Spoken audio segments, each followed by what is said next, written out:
Jumanji movie का ये actor याद है? रॉबिन विलियम्स, जिन्हें फिल्मों में इतने एडवेंचर्स और चैलेंजेस को झेलते दिखाया गया, वो अपने रियल लाइफ में इतना टूट गया कि उसने खुद की जान ले ली। 11 अगस्त 2014 जब कैलिफोर्निया के एक घर में रॉबिन की बॉडी मिलती है, गर्दन के चारों तरफ बेल्ट, हाथ में कटिंग मास्क, जिससे ये तो साफ पता चल रहा था कि ये खुदकुशी थी। लेकिन जब पुलिस इन्वेस्टिगेशन हुई और रॉबिन की वाइफ सुसान विलियम्स से बात हुई, तब पता चला कि एक्चुअल में रॉबिन लंबे समय से एक ऐसी बीमारी से जूझ रहे थे जिसके बारे में किसी को कुछ पता ही नहीं था। मतलब एक ऐसी बीमारी जिसमें बॉडी मूवमेंट को कंट्रोल करने वाली सेल्स धीरे धीरे डैमेज होने लगती हैं। लेकिन अब केस में ट्विस्ट तब आई जब रॉबिन के बॉडी का पोस्टमार्टम रिपोर्ट आई और उसमें एक नाम आया, लेबी बॉडी डिमेंशिया। ये एक तरह का ब्रेन डिसीज होता है जिसके बारे में किसी को कुछ पता ही नहीं थी। ये एक तरह की न्यूरोलॉजिकल इलनेस है जो ब्रेन के नर्व सेल्स को ही डैमेज नहीं करती, बल्कि इसकी वजह से कॉग्निटिव फंक्शन डिस्टर्ब होने लगते हैं। मतलब हेलुसिनेशन। इसमें मेमोरी लॉस होने लगती है और बिहेवियर तक में चेंजेस आने लगते हैं। एक तरह से ब्रेन खुद को ही खाने लगता है। रिपोर्ट्स के अकॉर्डिंग इन सब का मेन रीजन था रॉबिन का लंबे समय से हैवी डिप्रेशन और एंजाइटी की वजह था।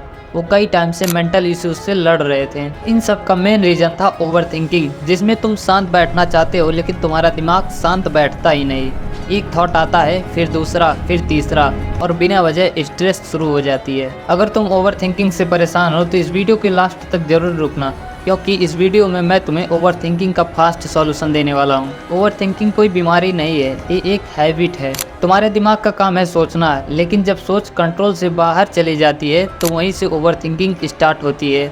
इसमें तुम प्रॉब्लम सॉल्व नहीं कर रहे होते, उस प्रॉब्लम को रिपीट कर रहे होते हो। और याद रखना, ओवरथिंकिंग का मतलब तुम इंटेलिजेंट हो लेकिन डिसिप्लिन नहीं है। ओवरथिंकिंग का सबसे बड़ा झूठ समझो, तुम्हें लगता है कि ज़्यादा सोचूंगा तो सॉल्यूशन मिलेगा, लेकिन ज़्यादा सोचने से क्लियरिटी नहीं आती, सिर्फ कंफ्यूजन बढ़ता है। तुम्हारी एनर्जी चूस लेती है, कॉन्फिडेंस तोड़ देती है और तुम्हारा प्रेजेंट मोमेंट चुरा लेती है। सबसे पहली गलती जो लोग अक्सर करते हैं वो ओवरथिंकिंग को फोर्सफुली रोकने की कोशिश करते हैं, और जितना तुम रोकने की कोशिश करोगे उतना ही तुम्हारा दिमाग भागेगा। इसलिए रूल याद रखो, अपने थॉट्स को रोको मत, उन्हें ऑब्जर्व करो। बिना खुद को जज किए, बिना पैनिक हुए खुद के थॉट्स को ऑब्जर्व करो। ओवरथिंकिंग दिमाग में होती है लेकिन कंट्रोल बॉडी से होता है।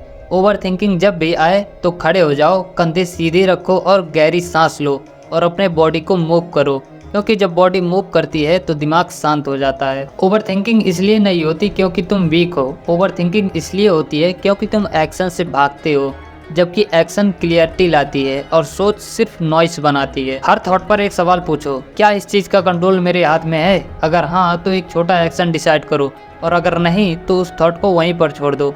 याद रखना, जिस चीज़ का कंट्रोल तुम्हारे हाथ में नहीं है उसके बारे में सोचना सिर्फ सेल्फ टॉर्चर होता है। ओवरथिंकिंग दिमाग में इसलिए घूमती है क्योंकि दिमाग स्टोरेज के लिए बना ही नहीं है। एक पेपर लो और उसमें जो भी दिमाग में चल रहा है सब लिख लो, अच्छा, बुरा, डर, कंफ्यूजन, क्योंकि लिखा हुआ थॉट दिमाग के थॉट से 50% पावरफुल होता है। अगर ये वीडियो तुम्हें थोड़ा भी हेल्प करे तो इस वीडियो को लाइक करके इस चैनल को सब्सक्राइब जरूर कर लेना। मिलता हूँ अगली वीडियो में।